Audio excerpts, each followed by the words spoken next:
고린도후서 13장 5절 말씀을 제가 읽어드리겠습니다. 새번역 성경으로 읽어드리겠습니다. 여러분은 자기가 믿음 안에 있는지를 스스로 시험하여 보고 스스로 점검해 보십시오. 여러분은 예수 그리스도께서 여러분 가운데 계시다는 것을 알지 못합니까? 모르면 여러분은 실격자입니다. 아멘. 우리는 크리스마스가 되면 예수님의 탄생에 관한 이야기를 듣습니다. 예수님의 탄생에 관한 이야기를 우리가 살피다 보면 요셉이 나옵니다. 마리아가 나옵니다. 아기 예수가 등장합니다. 그리고 하늘의 천사들이 등장합니다. 들에서 양을 치는 목자들이 등장합니다. 마구간이 등장하고요. 짐승들의 울음소리가 등장합니다. 그리고 또 헤롯 왕이 나옵니다. 그 외에도 여러 가지 성탄에 관한 이야기들이 성경에 기록이 되어져 있습니다. 해마다 이 성탄에 관한 이야기를 나누지만 우리에게 언제나 은혜가 되고 감사가 되는 이유는 우리를 죄에서 구원하신 예수 그리스도의 탄생의 이야기이기 때문입니다. 그런데 오늘 저는 예수 그리스도의 탄생의 이야기, 예수 그리스도의 성탄의 이야기가 아니라 나의 성탄절 이야기, 이런 이야기를 여러분과 나누려고 합니다. 나의 성탄절 이야기라고 하는 말은 내가 크리스마스 때 경험했던 아름다운 추억이나 아름다운 사랑에 관한 이야기를 말하려는 것이 아닙니다. 내 안에 예수 그리스도께서 탄생하신 이야기, 내 안에 예수 그리스도께서 태어나신 이야기, 내 안에 예수 그리스도가 태어남으로 내 삶이 새로워지고 내 삶이 능력이 있어진 이야기, 이런 이야기가 우리에게 너무나 필요하다라고 하는 사실입니다. 100번의 성탄절을 지켜도 내 안에 예수 그리스도가 탄생하지 않으면, 내 안에 예수 그리스도가 태어나지 않으면 성탄절이 무슨 의미가 있겠습니까?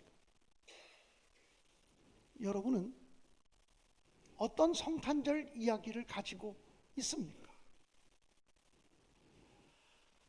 영국의 유명한 부흥사인 찰스 스펄전 목사님에 관한 이야기입니다. 이 찰스 스펄전 목사님은 할아버지가 목사님이었고 아버지도 목사님이었지만 청소년 시절을 지날 때까지 하나님이 누구신지에 대해서 정확하게 알지 못했습니다. 내가 정말 구원받은 사람인지 그는 스스로 확신하지 못했습니다. 예수님을 믿으면 죄사함 받는다고 말씀하는데 예수님을 믿으면 어떻게 죄사함 받는지에 대해서도 그는 확신하지 못하고 있었습니다. 스펄전이 15살 되던 어느 겨울, 날씨가 몹시 추운 겨울인데 주일날 교회를 가려고 나왔는데 간밤에 눈이 너무나 많이 와서, 그리고 계속 눈이 내려서 자기 교회까지 갈래야 갈 수가 없었습니다. 길도 미끄럽고 눈에 길이 막혀서 도저히 자기 교회를 갈 수가 없는 거예요. 그래서 이 찰스 스펄전은 내 교회까지 가다가는 예배 시간 끝나기 전까지도 들어가지 못하겠다, 이런 생각이 들어서 오늘은 그냥 집 가까운 데 있는 교회에서 예배를 좀 드려야겠다, 이렇게 마음 먹고 집 가까운 교회를 찾아갔습니다. 혹시 이 자리에 그런 분들이 계실 수 있겠다라는 생각도 갔습니다. 오늘 스펄전 목사와 같은 일들이 우리에게 있어졌으면 좋겠다는 마음으로 설교를 전하고 있습니다. 집 가까운 데 교회를 찾아가다 보니까 공교롭게도 감리교회를 찾아가게 되었습니다. 그런데 찰스 스펄전은 할아버지도 목사님이고 아버지도 목사님이고, 그런데 자기는 그 당시 감리교회에 대한 매우 부정적인 이미지를 가지고 있었다고 이야기했습니다. 왜냐하면 감리교인들은 찬송가를 크게 부르고 감리교인들은 통성으로 기도한다고 하는 얘기를 듣고서 감리교인들이 너무 요란하게 예수 믿어. 그래서 감리교를 싫어했었는데 집 가까운 교회를 찾아가다 보니까 할 수 없이 감리교회를 들어왔습니다. 들어와 보니까 12명 정도밖에 모이지 않는 아주 작은 예배당이었습니다. 그래서 뒷자리에 앉았습니다. 예배가 시작할 시간이 되었는데 예배가 시작되지 않는 거예요. 사람들이 다 12명밖에 안 되는 교인이지만 두루번 거립니다. 시간이 조금 지나서 키가 크고 빼짝 마른 어떤 남자 한 사람이 강대상에 올라갑니다. 그리고는 이렇게 말합니다. 눈이 너무 많이 와서 길이 막혀서인지 목사님도 도착을 못 하시고 있습니다. 그래서 오늘은 제가 목사님을 대신해서 간단하게 예배를 인도하고 말씀을 전하겠습니다. 그렇게 이야기를 했습니다. 그리고 그 사람이 말씀을 전하는데 이사야 45장 22절 말씀을 읽었습니다. 한번 같이 읽어볼까요? 시작. 땅의 모든 끝이여 내게로 돌이켜 구원을 받으라. 나는 하나님이라 다른 이가 없느니라. 땅의 모든 끝이여 내게로 돌이켜 구원을 받으라. 나는 하나님이라 다른 이가 없느니라. 이사야 45장 22절의 말씀을 읽고 설교를 하는데 이 사람이 자기가 오늘 설교할 줄 알고 있었던 사람이 아니라 자기도 설교 들으려고 갔다가 눈이 너무나 많이 와서 목사님이 못 오는 바람에 얼떨결에 평신도 설교자가 올라왔기 때문에 설교가 갈피를 잡지 못하고 이쪽으로 갔다가 저쪽으로 갔다가 방향을 잡지 못하고 있었습니다. 말을 더듬더듬 거리고 막 그랬다고 합니다. 그러다가 갑자기 이 사람이 한 단어에 집중하기 시작했습니다. 여러분 이 성경 말씀이요, 옛날 흠정역 성경을 보면 우리 개역 성경하고 번역이 거의 비슷한데 개역 성경을 다시 한번 띄워주세요. 이렇게 번역이 되어져 있습니다. 땅 끝의 모든 백성이여 나를 앙망하라. 땅 끝의 모든 백성이여 나를 앙망하라. 이렇게 번역이 되어져 있습니다. 아까 읽었던 성경은 내게로 돌이키라 이렇게 번역이 되어져 있는데 옛날 우리가 읽었던 개역 성경에는 땅 끝의 모든 백성이여 나를 앙망하라. 그리하면 구원을 얻으리라. 이렇게 되어져 있습니다. 이 평신도 설교자가 이 앙망하라고 하는 말에 집중했습니다. 여러분 여호와 하나님을 앙망하면 구원받습니다. 하나님을 앙망하십시오. 앙망한다는 것은 손을 드는 것도 아닙니다. 발을 들어야 되는 것도 아닙니다. 쳐다보면 되는 겁니다. 하나님을 앙망하십시오. 하나님께 집중하십시오. 이러면서 설교하기 시작했습니다. 그런데 설교하다가 이 사람이 흥분했던지 오버하기 시작했습니다. 평신도들이 설교하면 오버할 수 있거든요.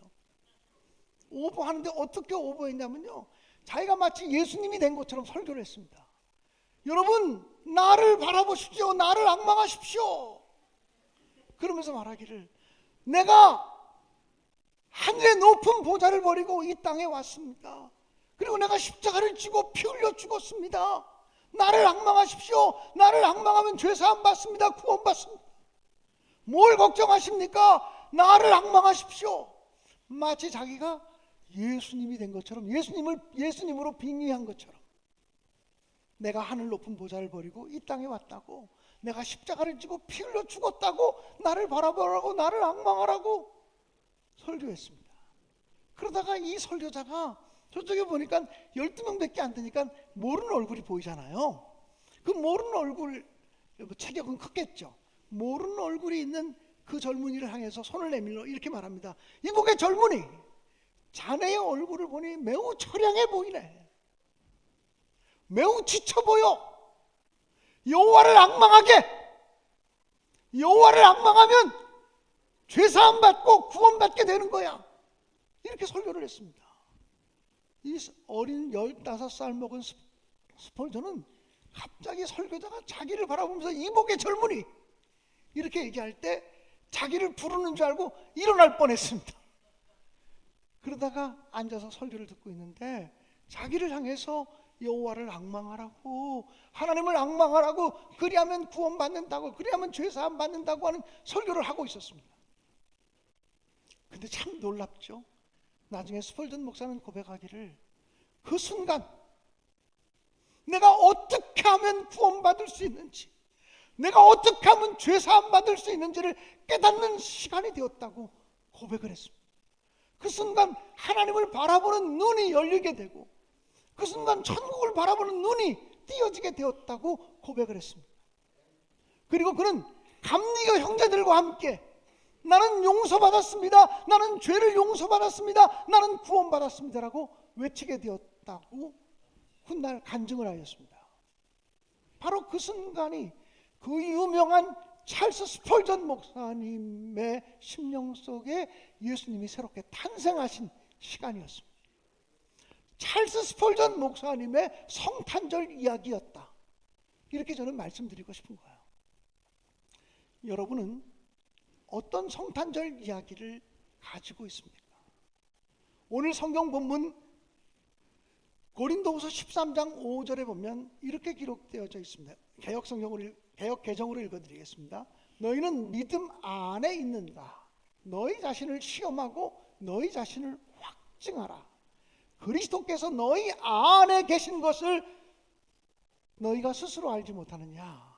그렇지 않으면 버림받은 자니라. 그리스도 예수께서 너희 안에 머물러 거하시는 것을 알지 못하면 너희는 버림받은 자다, 구원받지 못한 자다, 실격자다, 이렇게 말씀하고 있는 거예요. 오늘 저는 교회 나오십시오라고 말하는 것이 아니라 예수님을 가슴에 모시고 살아가고 있습니까? 예수님이 여러분의 마음속에 계십니까? 여러분의 심령 속에 예수님이 탄생하셨습니까? 라고 묻고 싶은 거예요.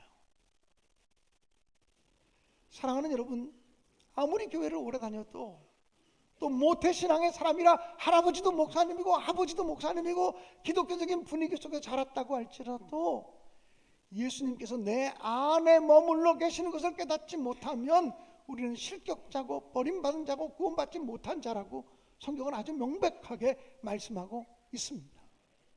사랑하는 여러분, 여러분 한 사람 한 사람이 언제 예수를 구주로 고백하며 언제 예수님을 내 마음의 문을 열고 나의 주님으로 고백하며 모셨습니까? 만약에 다른 사람이 저에게 질문하면 저는 100번을 질문받아도 언제나 똑같은 대답을 합니다. 저는 초등학교 4학년 8월달 어느 날에 한명성 선생님이라는 사람을 통해서 기독교 복음의 진리를 듣게 되었다고, 그리고 그날 내가 예수를 구주로 영접하고 고백하고 구원받은 사람으로 확신하게 되었다고, 그리고 그때 내가 구원을 확신하고 나서 집으로 돌아올 때 바라보았던 하늘을, 초등학교 4학년 때 바라보았던 하늘을 지금도 기억할 정도로 하늘이 얼마나 맑고 청아한지, 세상이 다르게 보였다고 하는 얘기를 꼭 드리고 싶은 거예요. 여러분, 제가 40살 때가 아닙니다. 초등학교 4학년 때입니다. 불과 11살, 12살 때입니다. 11살, 12살 때 참 좋은 교회학교 교사를 만나서, 참 좋은 교회학교 선생님을 만나서 자기가 가르치는 아이들에게 예수님을 소개하고 싶은 열망으로 가득 찬 선생님들을 만나서 그분을 통해서 예수를 구주로 영접하고, 그때부터는 내가 죄사함 받은 사람이구나, 내가 구원받은 하나님의 백성이구나라고 하는 자신감을 가지고 오늘까지 살아오고 있다라고 하는 사실을 말씀드리고 싶은 거예요. 사랑하는 여러분, 윌버 체프만이라고 하는 사람이 있었습니다. 이 윌버 체프만이라고 하는 사람은 무디 교회의 청년이었습니다. 나중에는 그가 중국 선교사로 일하기도 했고 무디 교회의 담임 목사가 되기도 했던 사람입니다. 그 윌버 체프만이 청년 때 아무리 설교를 들어도 자기가 구원받은 하나님의 백성이라는 확신이 없었습니다. 어떻게 하면 구원받는지조차 알지 못했습니다. 그래서 담임 목사인 무디 목사를 찾아갔습니다. 목사님, 어떻게 하면 구원받을 수 있는지 저에게 가르쳐 주세요. 그러자 무디 목사님이 청년이 찾아와서 어떻게 하면 구원받을 수 있는지를 가르쳐 주세요. 그러니까 그래. 그리고는 성경책을 한번 펼쳐보자. 그리고 요한복음 5장 24절 말씀을 펼쳤어요. 내가 진실로 진실로 너희에게 이르노니 내 말을 듣고 또 나 보내신 이를 믿는 자는 영생을 얻었고 심판에 이르지 아니하나니 사망에서 생명으로 옮겼느니라. 이 말씀이었어요. 이 말씀을 읽고 난 다음에 무디 목사님이 물으셨어요. 자네는 이 말씀을 믿는가? 예, 믿습니다. 그럼 자네는 구원받았는가? 잘 모르겠는데요. 이상하네. 다시 한번 읽어보자. 내가 진실로 진실로 너희에게 이르노니 내 말을 듣고 또 나 보내신 이를 믿는 자는 영생을 얻었고 심판에 이르지 아니하나니 사망에서 생명으로 옮겼느니라. 자네는 이 말씀을 믿는가? 예, 저는 성경 말씀을 그대로 믿습니다. 그럼 자네는 구원받았는가? 잘 모르겠는데요. 이상한 일이네. 한 번 또 읽어보자. 그리고 또 읽었습니다. 내가 진실로 진실로 너희에게 이르노니 내 말을 듣고 또 나 보내신 이를 믿는 자는 영생을 얻었고 심판에 이르지 아니하나니 사망에서 생명으로 옮겼느니라. 자네는 이 말씀을 믿는가? 예, 저는 믿습니다. 그럼 자네는 구원받았고 영생을 얻었는가? 목사님 잘 모르겠어요. 그때 무디 목사님이 벼락같이 그 청년을 향해서 소리를 질렀습니다. 이복의 젊은이, 자네가 뭔데 성경을 의심해?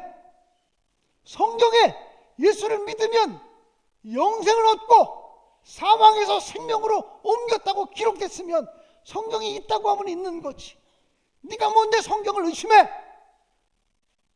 하고 소리쳤습니다. 요한복음 3장 16절에 보면 하나님이 세상을 이처럼 사랑하사 누굴 주셨어요? 독생자를 주셨으니 이는 그를 뭐하는 자마다 믿는 자마다 뭐하는 자마다 믿는 자마다 멸망하지 않고 영생을 얻게 하려 하심이라고 말씀하거든요. 예수 그리스도가 하신 일을 믿기만 하면 구원받는다는 거거든요. 네가 뭔데 성경을 의심해? 성경이 있다고 하면 있는 거지. 이렇게 소리쳤어요.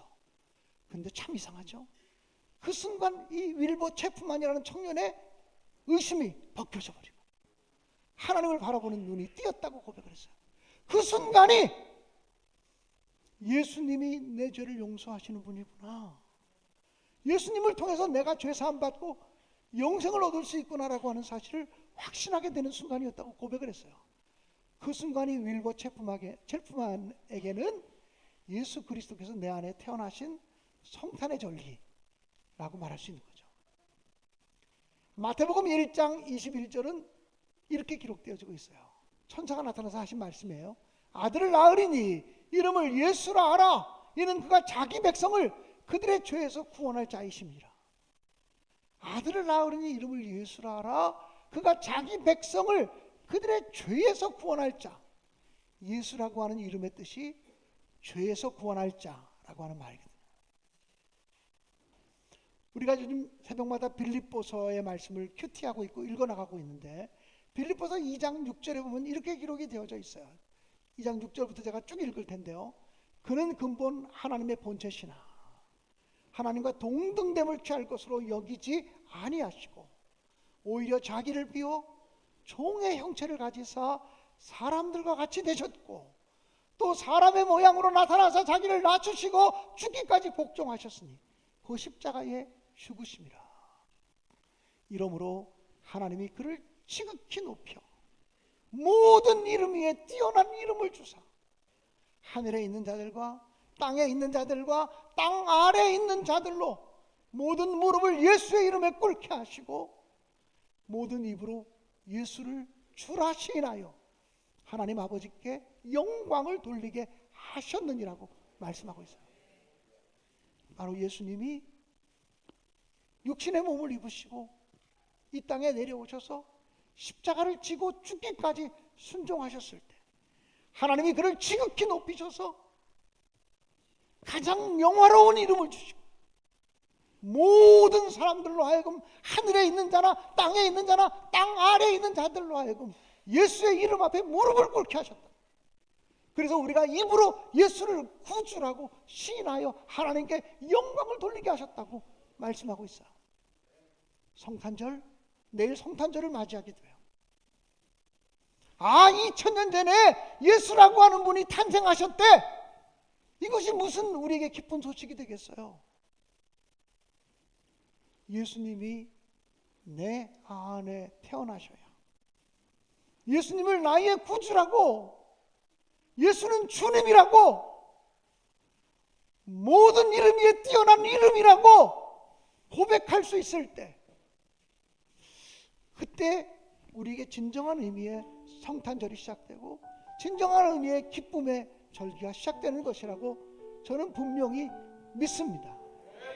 사랑하는 여러분, 오늘은 우리들의 성탄의 이야기를 나누고 내일 성탄절에는 이제 우리들이 어떻게 이 세상 속에서 성탄의 기쁨을 가지고 살아가야 되는지에 대한 말씀을 나누려고 합니다.